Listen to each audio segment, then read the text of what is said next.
What is up, guys, and welcome back to the Sweat It Out podcast. Today, we're excited to have a guest all the way in LA, and this is going to be a fun one. He's the founder of the Social Press Agency, partner of the Ultraviolet Club, also the host of Pillow Talk with Ryan. We're going to dive in on some good stuff. Help us welcome the one and only Ryan Pownall. How's it going, brother? Life is good, baby. How you guys doing? We're doing great over here, brother. Man. Great over here. How about you? What are you up to? Just, oh, shit. That's how we started. I'm sorry. Don't worry, man. Phone on silent. All this good. is Holly. Oh, whatever. Okay, phone on silent. We're on a live FaceTime right now. There we go. Life is good. Look, a pretty girl just called me. That's pretty cool. Hey, can't complain there. I'm friend zoned with her, but it's still cool. I think. I don't know. Hey, as long as she's your wing woman, that's it. No, she doesn't get me anything. No, I strike out all the time. So it's just a friend. Just a friend. Big strikeout guy. Yeah. All good. I wish I was handsome like you boys, but life can't be such. You got the snapback on though. Yeah. Now I'm a little bit cuter. So, brother, I want to dive into it because I love your content. Really creative. Love what you got going on. Really fun. Really engaging. What got you into this world in the first place? How'd you start? Was this just like, I'm gonna go dive into this and just see where it goes off, or did you have a strategy in place? Okay, so way back in the day, I was on MTV. Actually, a lot of people don't know this. It's kind of pre-social media. Back in 2013, MTV Canada, though, you guys wouldn't have heard of it. But I was on MTV. I was a TV host, and that's when they started doing a bunch of cuts. So 6 months into being there, not because I was bad, I was okay. I was good. They cut everyone like as soon as I got there, and they cut all the newer people and they kept all the vets. So I did 6 months at MTV, and I was like, oh, this is what I want to do. I want to make people laugh. I want to entertain people. And, I love that. But my whole life, all I've known, all I've done was festivals, events, and nightclubs. That's it. I started working for Spring Break Cancun when I was in grade 11. Geez, I'm having a tough go here. And then I opened my own club when I was 21. I started Palooza Beer Pong Festival when I was 23. And all I did was events, parties, nightclubs, promoting, hosting, DJing, trips, blah, blah, blah, you name it. Everything events, I was doing that for Canadians, mostly students, mostly college. And then just kept doing that. Then I moved to Toronto a few years ago, and then I opened a club there, Ultraviolet. And I moved my beer pong festival, started going across Canada. I want to take it across all the states on a tour bus and do it like that. And I was going to only do events my whole life because I love to party. But to be honest, it gets tough, going out 4 or 5 nights a week for 15 years. Look at me. I got forever bags. They got Louis Vuitton bags under my eyes, So then COVID happened. And then I was like, shit, I got to do some stuff on the internet. I started a giveaway company, those celebrity giveaways where they say, hey, I'm giving away 10,000 cash. Follow these people. And I started doing that. Then I kind of got into space. And I started meeting celebrities and meeting a lot of top 1%ers and stuff. And then I started just having a bit more balls to grow my brand online, to promote my online business. So I started making a bit of TikToks, and then my TikTok just shot up to almost 1 million in a few months. And I was like, okay, maybe it's time to because I was always insecure, to be honest, to put myself out there to try to be funny. It's kind of cringy. And I was always kind of scared what people thought. So I was scared my whole life to finally do it. I always wanted to since MTV, but I was like, I'm making so much money with the clubs and it's going well. And I'm good at the clubs. I know it, 15 years. So I started posting TikToks, so I started doing well. Then I finally put a bit of my TikToks on Instagram, and I was like, people are going to think I'm cringe. People thought it was funny, thank God. So then I was like, let's do a podcast. And that's how we got into everything. Well, brother, I'm gonna tell you, your reels and your videos are hilarious. And thank you. Yeah. And I've always wondered, what is like the creative process that you go through? Like, do you plan it like the day before? Is this like on the spot? Because these are pretty intricate ones that you have. There's one like the individual like stupid videos we do. Yes, I love them. Thank you. Well, you guys are very nice. Badass. You know what? Something will happen in my day, and I'll be like, this is hilarious. And if I can't like get a story out of it right away, I make it a skit. That's pretty much it. Like the one where, I don't know if you guys saw, where I see Dark at the sex clinic. We called it the clinic because TikTok's fucking, can't swear on TikTok. God forbid. Oh my God, you say fuck. So I went to the sex clinic 2 weeks ago, and I saw someone I knew there, and I was like, hey, I was like, this is hilarious. So let's make it a skit. So it's usually stuff that happens to me. I just turn it into skits. Like, can't get hard with a girl, can never get hard with girls. Boom, let's make it a skit. Striking out, whatever. Or waking up and she's a 2, you thought she was a 10. Happened to me 2 weeks ago. Let's make it a skit. It's usually stuff that happens to me. I love it, man. Oh my God, bro, we're gonna be laughing it up. So, what would you say has been the craziest piece of content you created around an experience or a skit? Well, on the podcast, I thought it was pretty crazy that we had Gene Simmons on because I don't get nervous for them anymore. You know, it's just once you've done it enough, like you guys probably are nervous right now. You've done it. But your first few, you get a little nervous. And pretty early in, we got Gene Simmons who wanted to promote his vodka. And he said, and they told us, hey, if you fuck up with Gene, he decides how long every interview is, even when he's on, you know, Tonight Show or whatever. Like, doesn't matter. He's Gene Simmons, Kiss, biggest rock star ever. He slept with the most girls alive. It used to be Fidel Castro. Now it's Gene Simmons. And it's Ric Flair. Done my research. We're actually getting Ric Flair on too in a couple weeks, which is that's gonna be hilarious. Yeah, 2 guys with the most kills. But anyways, they said if he doesn't like you in the first 2 minutes, he'll say thank you so much, and he'll get up with a smile and walk off.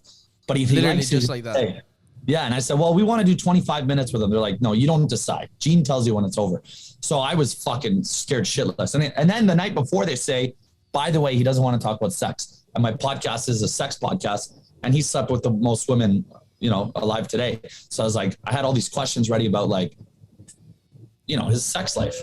And I prepped for 2 weeks on it. And then it was the morning of, they're like, he doesn't want to talk about sex. I'm like, fuck. So our viewers are going to be pissed. I don't have anything ready.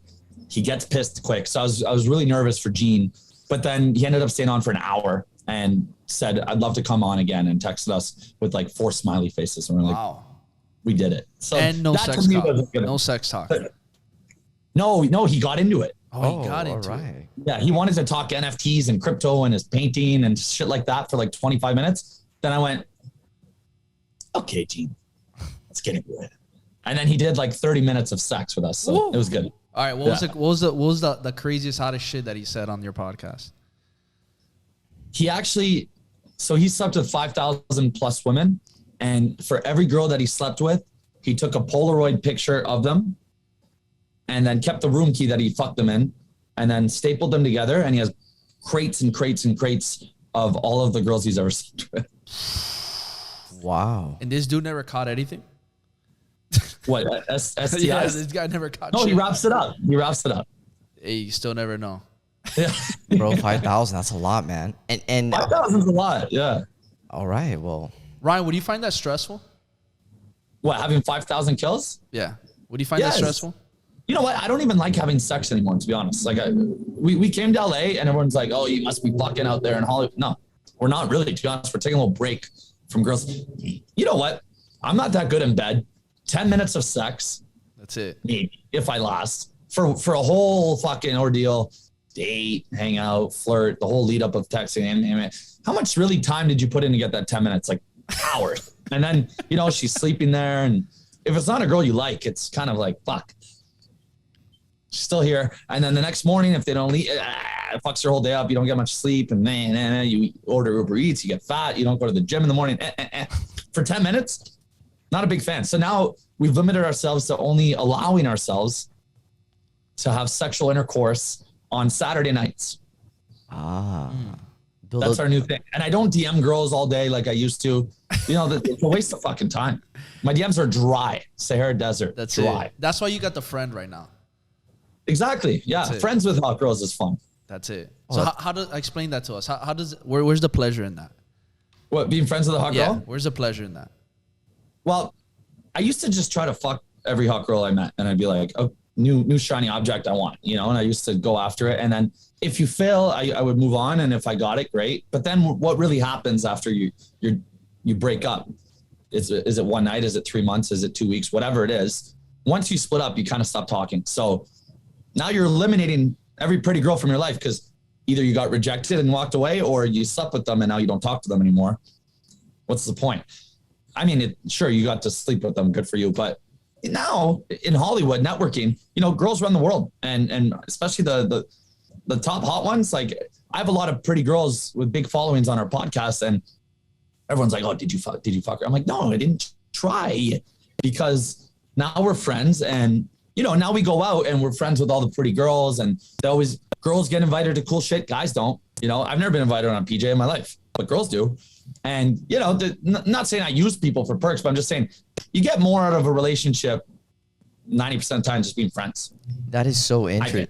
No, you're right, because that's an interesting way to go about it. Because most dudes, the first thing they think about if they're with a chick like that, they're like, let's go in for the kill, boys. Yeah. And the way you're using it, it's like a high level funnel, sales funnel. Like Francesca Farrago, she was on season 1 of Netflix Too Hot to Handle. She's from Toronto. And I stayed friends with her my whole life. Never tried to sleep with her. And now she's my biggest plug in LA. She gets me all these celebrities for the podcast. She invites us to really cool events. She got us passes for Coachella this weekend. We're staying in a villa with her. But if I just fucked her for 10 minutes 4 years ago, you know what I mean? Yep. 10 minutes or a whole lifelong of opportunities. Exactly. Smart. And let me ask you this, though. So on your pod, you bring a lot of these women here to talk about these different topics. How do you bring them and how do you like prepare for those type of like interviews? Do they know up front what you're going to ask them? No, to be honest, I used to at the beginning, but then one time someone bailed and someone just filled in quick and I just went in raw. Then everyone told me funniest episode you've ever done was that one. And I was like, oh, that's the one I didn't script. So now I just go, no, nothing. I look at their Instagram 5 minutes before we go on quickly. That's it. And I find them funnier that way just because it's just natural convo. It's flow.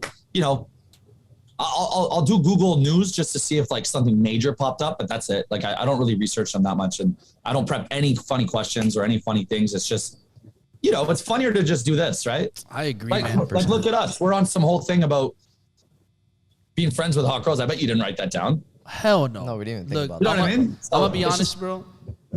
We even just, hey, how are we gonna introduce Ryan? Let's look it up. Boom, awesome. We're introducing him. Done. We're gonna talk shit. Let's have fun. That's it. Exactly. Free That's how flow podcast conversation. I I agree, think man. That's why people listen, because you know you watch TV and it's so by the book and structured, but now podcasts are blowing up because people want to hear real shit. They don't want to see Matthew McConaughey on Jimmy Fallon anymore. They want to see him on Joe Rogan. You know what I mean? Exactly. Yeah. I agree with you 100%, man. And I want to go into a little bit about, you know, because we talked about, you know, the relationships, of course, and these girls, and you talked about how the celebrities and helping out, the opportunities. Is this tied in also as well with what you do with your agency as far as getting opportunities for your agency? And talk to us a little bit about that and what you do exactly with your agency. Yeah. So because of the giveaway company I did, I was able to get connections through India, Turkey, Russia, Brazil, some in the States. It's mostly those countries though.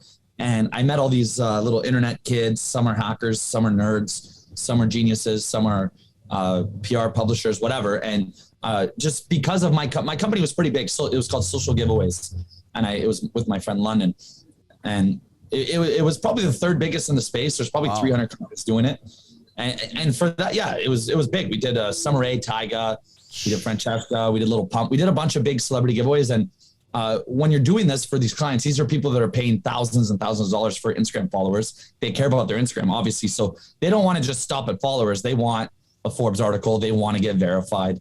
If their Instagram goes down, they need it back. You know, they need all these services. If it's Jimmy J 1972, we can get the username at Jimmy for him. You know, whatever they want. It's people that have money, A, and B, care about their social media. So people, when you have a big enough giveaway company back then, they would come to you. You can't just go to India and be like, who's doing these blue checks? They came to me. And you got to go through them. And I've probably been through 300, we call them plugs, to get our good main 10 that we work with. And now we have our systems. Okay, this guy does TikTok, unbans and verifications. This guy does all the mid-tier press. This guy, you name it. Any service you want, we can do it, because now we have our main guys and we trust them and we work with them. And it's been 2 years now that we're doing it, and it's going really well. And to be honest, the podcast it makes it a little bit from sponsors, but like you can't live off it. Can't live in the hills off it. So we do really well. We work 50 to 60 hours a week, social press agency, then probably like 10 to 15 on content and the, you know, the podcast and all that. So it's really, that's the main focus. So where do you see everything going to? You know, now we're talking about that. You know, also as well as a little bit know about us. Like we also own a full service marketing agency. So I know there's definitely a lot of tie-in. So where do you see yourself? Like where do you see a lot of where the industry is going in our agency space, in the content world? And where do you think it's going to go in the sense of like what's going on with NFTs, crypto, metaverse, all that stuff? Do you see a tie-in, or do you see something completely different for this? Yeah, well, you guys are smart. So starting the podcast to promote your personal brand, and then it ties into, oh, what do you do? Oh, the agency. Oh yeah, maybe I do need something. That's kind of the idea. So, the funny content, the TikToks, the podcasts, the street interviews actually do our most viral. Actually, I don't know if you guys saw those. I've seen those. Yeah, those are funny. So that actually gets our most views. All that really is promoting the personal brands. And then it always ties in, like you said, to social press agency. So I think at this point, people that say, oh, I don't care about Instagram, man, it's not for me. I don't like social media. I don't like my picture taken, blah, blah, blah. It's a waste of time. They're completely wrong, and they're living in the past. Now we're going into Web3, and if they avoided Web2, they're fucking up the whole thing. The kids will decide what's cool, and you don't want to be that old guy like Eminem saying new hip hop sucks, new hip hop sucks. No, this is new hip hop. I don't like new hip hop, but this is what it is. Get with it. Drake's figuring it out. Get with the times. So where I'm going with this is Instagram does matter, whether people like it or not. Your personal brand, it's your digital passport. First thing you do when you're about to go on a date with someone is check their Instagram. When you're going to work with someone, check their Instagram. When anything, people check Instagram. In LA, it's awful. People actually at parties judge whether or not they should waste time talking or not by, hey, what's your Instagram? They look down and they go, okay, you're worth my time. It's sad, but it's true. And promoting your personal brand in 2022 is most important online, because it's your digital passport. Hey, this is me now. This is who I am. So it's cool to own a big business. It's cool to be rich. People care about Instagram. Yeah. So that's what I tell all these millionaires. I'm like, look, you have the car, you have the house. Miami's the worst for it, actually. Oh, yeah. terrible. Terrible, man. Yeah, 100%. So I tell everyone, get the blue check. Like, you're spending 10K on bottles. Get the check for life. Trust me, it'll change your life. 100%, man. You're making an investment in digital real estate, man. And that's going to appreciate over time if you're smart about it. All entrepreneurs should focus on their personal brand as much as their business, I think. I say it all the time. I say your personal brand is the biggest injector into your business. It's like, yeah, back in the day, the company was more well-known. Yeah, everybody knew Coca-Cola, but not the person behind it. Now it's opposite. Now people want to know the person behind it, and then that plugs your businesses.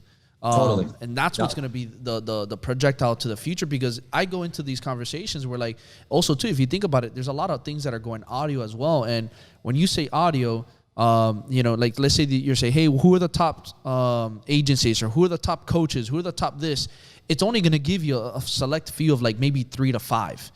So if your personal brand's not strong and you don't fall within those 3 to 5, you're screwed. Because nobody else is going to dig in and say, hey, give me more, give me 5 more, no, it's okay. And why would they go to someone lower if this person's so glorified? Exactly.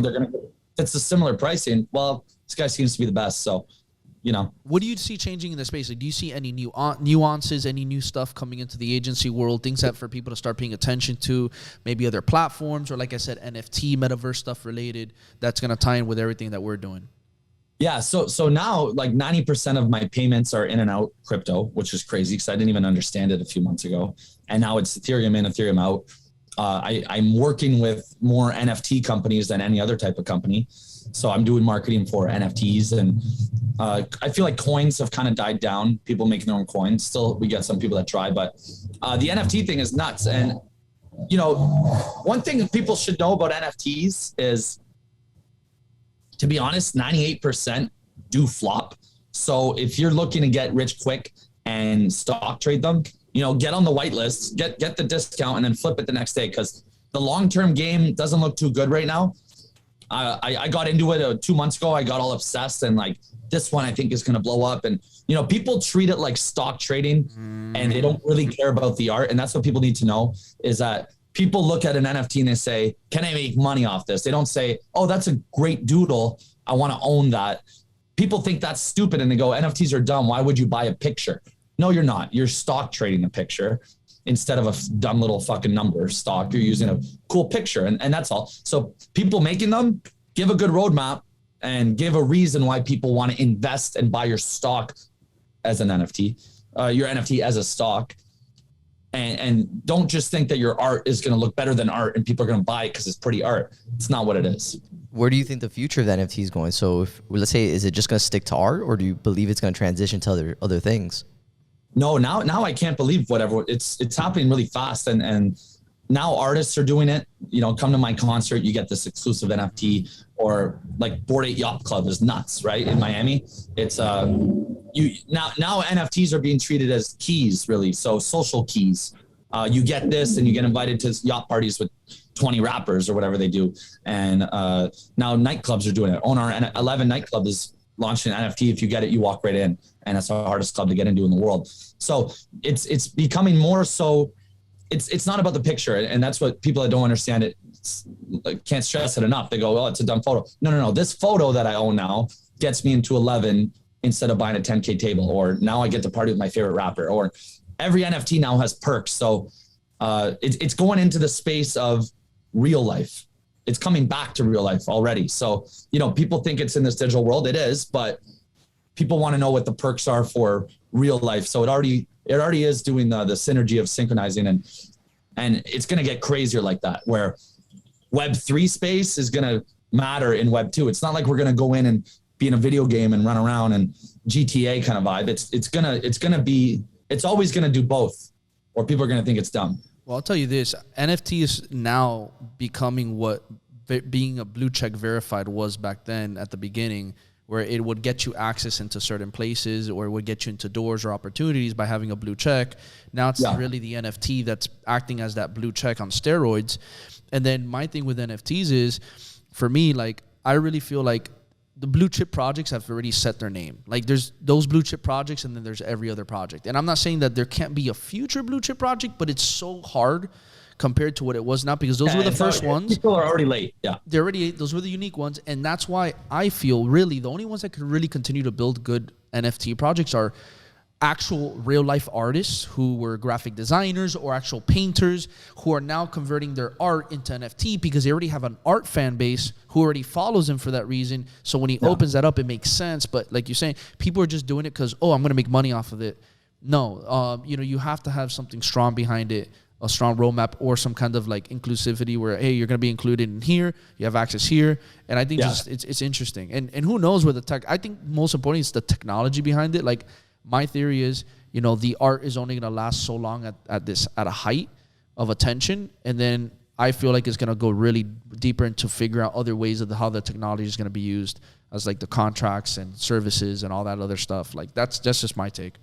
Yeah, no, I'm with you. Totally. Yeah. And people need to get into it, even though they think it's dumb and they don't get it. Take a day, take a Sunday, take a Sunday to just Google it. Like Gary Vee says, just start at the first page of Google and just work your way back to present. And it's true. Just go figure it out. Just read about it. We weren't born with in our brains to just understand NFTs. You have to study it to understand it. And everyone should, because like I said, don't be the old geezer saying whatever's happening today isn't cool. I'm cool. No, you're not. The kids decides what's cool. 100%. And you know what? I've been seeing a lot of talk of, actually a lot of license plates here from California. Has LA been seeing a lot of people moving away? Like, what do you think the vibe is over there? Is this like a hype, or is this for I got here at the worst time ever, apparently. Yeah. I actually lived in Miami last year. I lived in Edgewater for 6 months. What made you move? Yeah. Well, I like Miami better, to be honest. The people in Miami are much better than LA, I would say. We have friends here, but the masses, I mean, the people in Miami just are more smiles and good times. Whereas here, people really just fucking care, who am I with? What's my story look like? I need this picture.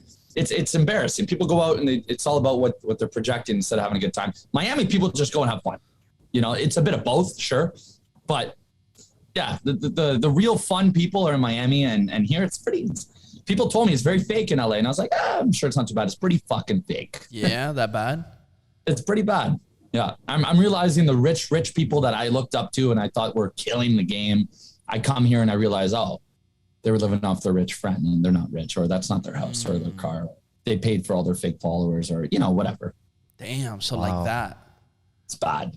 Wow. Yeah. So what if you don't mind sharing, what's one experience that you said that you were like, yo, this person, you don't have to say name, but this person X, Y, and Z, and you were like, what the fuck? Well, fuck. I want to tell a story. I really shouldn't. Let me think of a separate story. You have all the time. Okay, so there's this one friend I have, and I love him to death, but I thought he was crushing it. He got to LA 2 weeks before I did, and I was like, this guy is on fire. He's living in a mansion in West Hollywood. He's driving a fucking $200,000 Tesla, and he's with girls every day, and they have a fucking pool in West Hollywood, and nah. And I was like, what a life. And I was like, you're killing it, eh? He's like, yeah, man, just doing what flexing on me like it was all his. And I was like, that's cool. And then we got to LA, and then we went to the house, and we realized he signed to a bigger YouTuber who got them like a Team 10 Jake Paul content house. And there's like 14 people living in this house. And no discredit to them. We love them very much, all of them. But just saying what I thought and what I was told versus what I saw. And then we go to this house, and there's like 2 to a room, little fucking single beds, look like little car beds. You know what I mean? This guy's on the couch. They're sharing a queen bed upstairs, and there's a million people in there, and it's all this one genius who he signed them all under him, and he's putting them on as YouTubers. I think he takes 30% if that's the once money, he blows them up. Yeah, he's the guy, and that's his house, and he got them all their cars to make them look good, and he pays the fucking $40,000 a month rent US, and they're all just living in little dorm rooms, basically filming content for him, for his company. It's his. But all these guys, all 14 of them, their social media is, this is their house, this is their car, they're rich, they're killing it, blah, blah, blah. So now I'm seeing, oh shit, all of you are fake. Motherfuckers. You know what I mean? Where I was like, oh, we need to hang out with them. Look, they're all crushing it. Nah, they just signed to a YouTuber. Wow. And other people can't tell that content's like all created. Like if they all are, no one can tell. That's crazy. Another one too. Okay, this really rich guy, he's in the music space, and he's also a friend. So I feel bad shit talking to my friends, but I'm not saying names. He lives a beautiful house in the hills, gorgeous, gorgeous house, big fucking view, pool. It's all LED lit up. The front has the Maserati, the Lambo Urus, the Range Rover, like 5 cars. And it's like, oh my God, they're crushing. And every day they post like their Rolexes and their car and their view. And we're like, fuck, those guys are sick. Like they're from Toronto. We should connect with them. And, we became friends with them, whatever. And then we went out with them one night, but there was always one guy that was like, didn't dress rich. He didn't wear the Gucci shirts. He didn't wear the Rolex. He dressed like us, like right now, whatever. And now I'm realizing, look, you see what Adam Sandler wears, you see what Bill Gates wears, right? They dress like, see what Zuck wears. Like he was the one that didn't dress like that. And I was like, I thought he was their broke friend. Turns out, of course, we went out with them one night. That guy left early. The broke friend left early. I was like, oh, we skipped out on the fucking bottle bill. And then all 5 of the guys that live in that mansion that we thought were so cool and rich, was their house, their cars, card declined. Bill was like $2,100. Card declined. I had to pay it, and they still haven't paid me back. And I'm like, guys, you just owe me, $1,050. We'll do half. You do half. They're like, oh yeah, just give me till Friday. What the fuck? Then I went to the guy who I thought was broke, and I said, hey, your boys didn't pay half the bill. And he's like, oh, he's the rich guy. They're living off him. Everyone's living off someone who's rich, and it's the rich ones who don't flex it.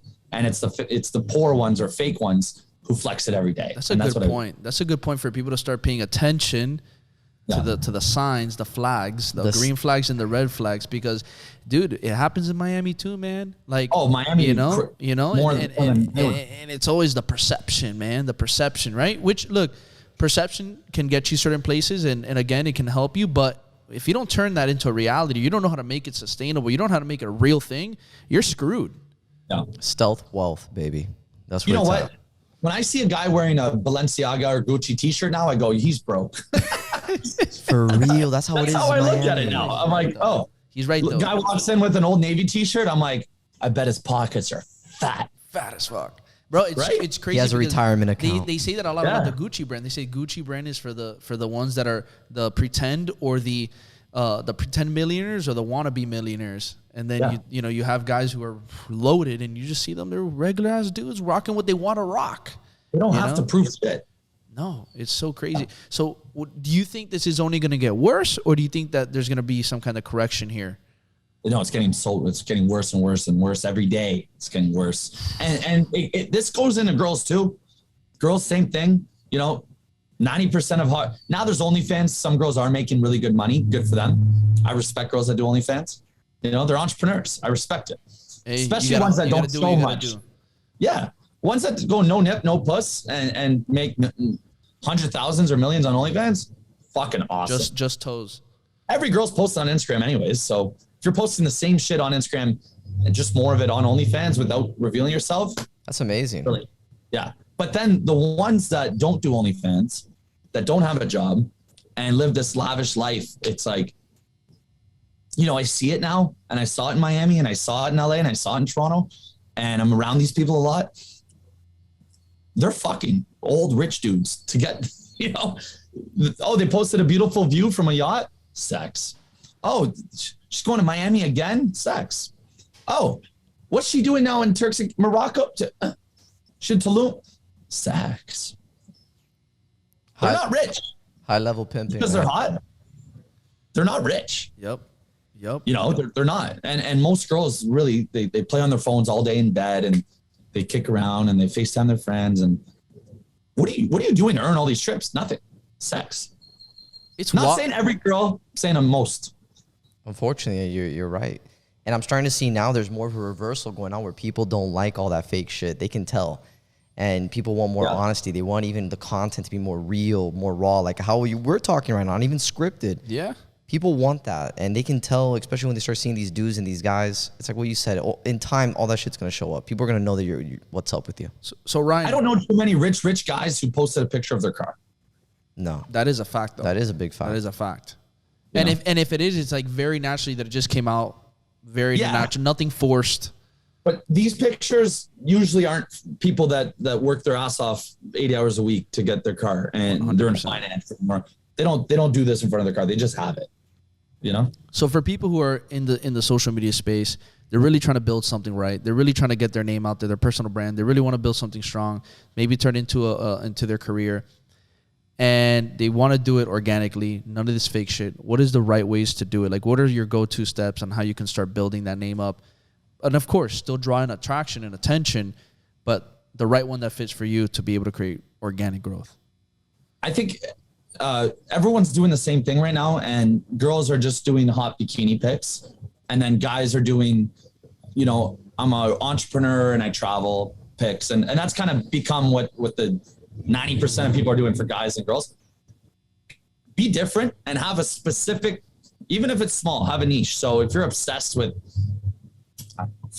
you name it. If you're obsessed with swimming, I don't know. If you're obsessed with cars, whatever you're obsessed with and you really like and you won't get bored of talking about, like, don't do something you don't like. So, whatever you're obsessed with, become great at it, become a master at it, study it, and then I think everyone should be, 50% kind of teaching and then 50% really just showing that they're good at it. So, stick to all you need is one thing. Look, I tried a bunch of different type of comedy styles. And then I realized, what my thing is? I'm unfiltered. I don't give a fuck. And I like talking about sex. And I think, making comedy out of sex is funny. So no one really did that. I mean, you could go back to Howard Stern and stuff, sure. But just making straight rated R content about relationships and sex all the time, only that is working for me because I like it. I think it's fucking fun. I used to try to do this type of fake horror skits or fake movie trailers. At one point I was doing like spoof song videos, and I tried everything. I tried remaking other popular Vines back in the day into TikToks. No, I just stuck to what I know is dance on the line, and it offends people. I don't give a shit. That's my thing. Bill Burr vibes. I love. So, yeah. No, so everyone should just stick to one thing that they love, one little thing, and be great at that, and post only about that, and people in that space will vibe with you and follow you. Riches are in the niches. 100%. 100%. And it's crazy because when we look at your content and you're talking with all these different women, it's like some topics you bring up kind of like, it's like private, taboo. People don't want to hear it, but they're also interested to know what's up. Yeah. Exactly. Right. It's like, what the fuck did he just ask? Okay, I'll listen. All right. So the biggest question, when's Ryan's course coming out? On what? I don't know, on what you're doing. On life, man. On your life, your sex talks. When's You're doing it right, bro. When's the Ryan, the Pillow Talk course coming out, man? We need a Pillow Talk I don't think anyone wants a course from me. That would be pretty funny, though. That would be. Imagine you create a mini course, and you just drop it, and just see everybody's reaction and see if they buy it on it. Yeah, my dad will buy it just to chirp me. That'd be great. We are working on something pretty cool, actually. So our next thing we're doing, which I'm really excited about, for the first 2 weeks of May, we're filming a movie, and it's a production company is filming it for free because they really believe it's going to go on Netflix. Oh, damn. I don't know. That's what they said. And they said if Netflix doesn't take it, Hulu will take it, and if not, we'll do the movie theaters with I don't know. This guy really believes this movie's a good idea. I'll tell you what it is. I haven't said this online yet or told anyone really. Fuck it, I'll spill the beans. Woo! So we're doing Ryan and Dark Make a Porno, obviously from Zach and Mary Make Porno, but it's a documentary about from start to finish about how we got Dark to making a sex tape. Dark's my best friend partner. He does a podcast with me and everything. And it's like the start to finish story of how we got Dark to put out a sex tape with his dream porn star. Damn. Wow, so he actually does it, huh?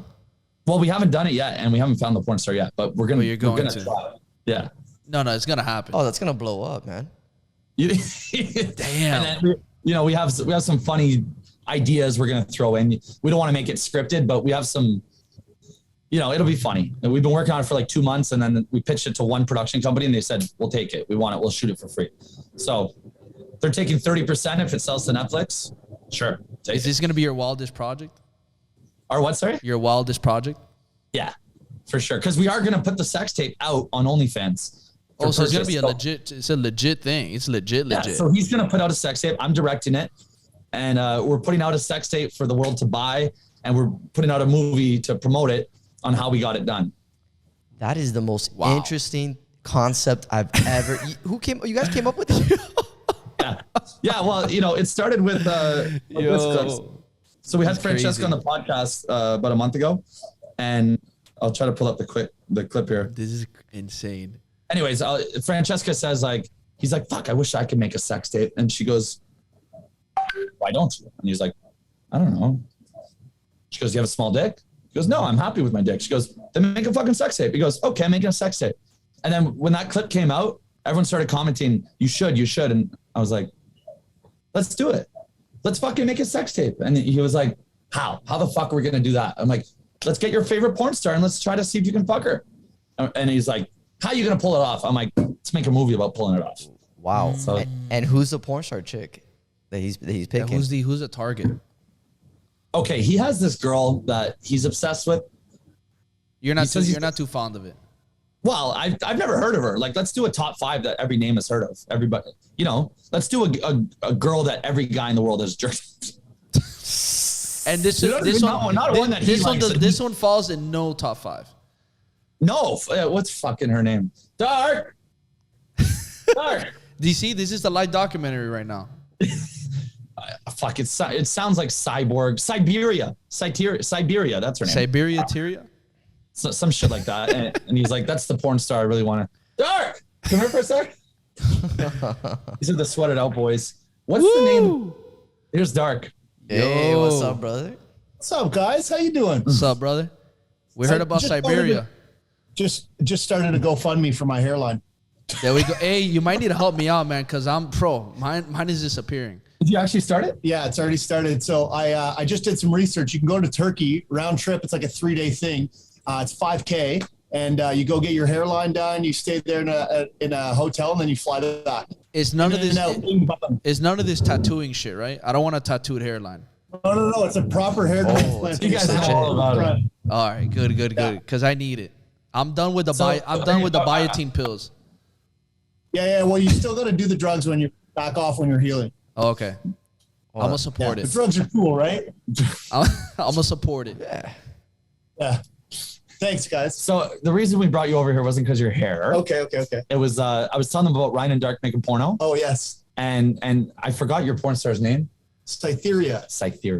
See, can you tell him, tell him your thoughts on that, doing it with Cytheria? Hey, I don't know. Is she in the top 5? That's the biggest question. She used to be my number 1 back in the day. It's because he's obsessed with squirters. Yeah, and she was the queen of squirting. Yeah. Oh, so she's a top 5 in that then. Yeah, oh no, she's number 1 back. He's playing number 1. Oh, okay. Oh yeah. She's had a kid though since. You know, it's his tape. Wait, she had a kid, you're saying? Yeah, she had like fake tits, got them removed. I don't know. She's probably a little banged up, to be honest. Oh, damn. Is she still in the game? No. There's no chance. But I can probably pull her out of retirement. I mean, I guess. How old is she? Like in her 50s? Got to do a classic who's still in the game, like a. Hey, I'm not picky, to be honest. You know, like a Lana Rhodes. Yeah. Yeah. Oh, it's like a mama comeback. Yeah. I don't know. Well, mama comes out of retirement. You guys are gonna watch the movie if it comes out, right? Oh, 100%. Yeah, definitely, man. No, we're We're gonna gonna get you guys on the subscribe. podcast when it comes out. All right. I would love to. There we That'd go. be awesome. Talk about my crooked dick. Anyways, nice meeting you guys. And by that time, Same your here, fundraiser brother. is gonna be off the roof. Yeah. I love this. Hopefully on the roof, you know? Ooh, love it. Damn. So Cytheria. Yeah.